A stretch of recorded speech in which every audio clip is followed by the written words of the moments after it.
Hello everyone and welcome back to the Jedi Talk YouTube channel. I am one of the hosts of Jedi Talk, Brad Hughes, and today we are going to be doing a spoiler-free breakdown of Part 5 of Obi Wan Kenobi.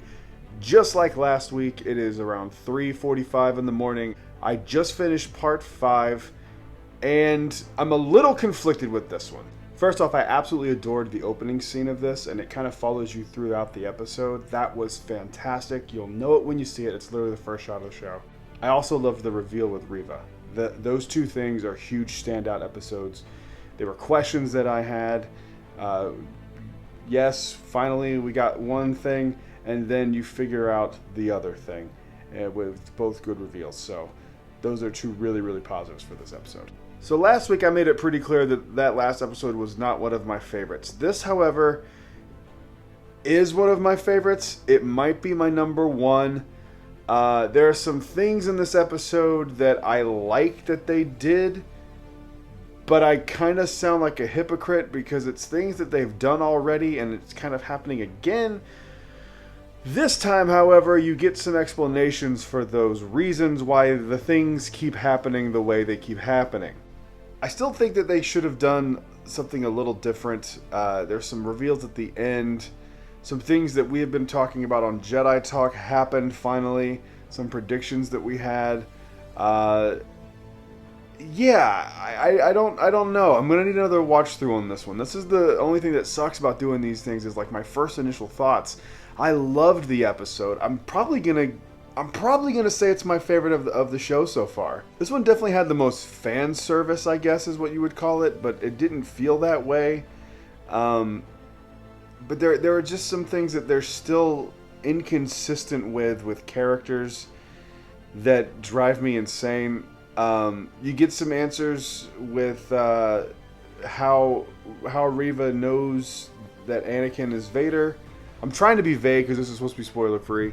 And that's very satisfying. There are some things that I think there's one thing in particular that I think is going to be a callback in the last episode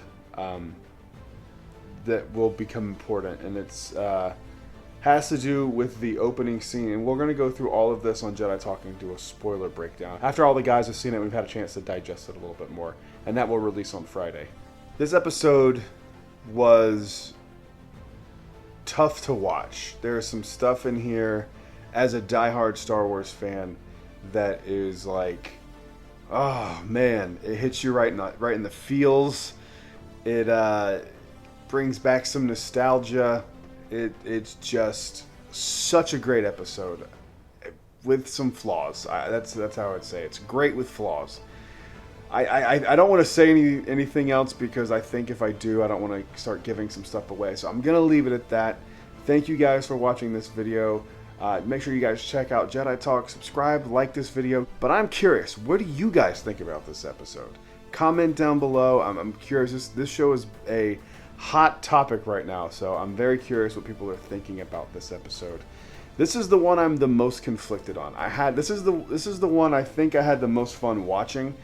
But like I said, I kind of feel like a hypocrite for saying that because there's some things that they did still again on the 5th episode of the show that it's like, okay, is this like a trope of the Obi-Wan show now? But they pulled this off the best out of any of the other episodes, I think. There's just a lot in this episode, and it's kind of hard to talk about this one in particular without spoiling anything. So that's it for this video. Thank you for watching. I'll see you on the next video. Until then, stay safe. May the Force be with you always.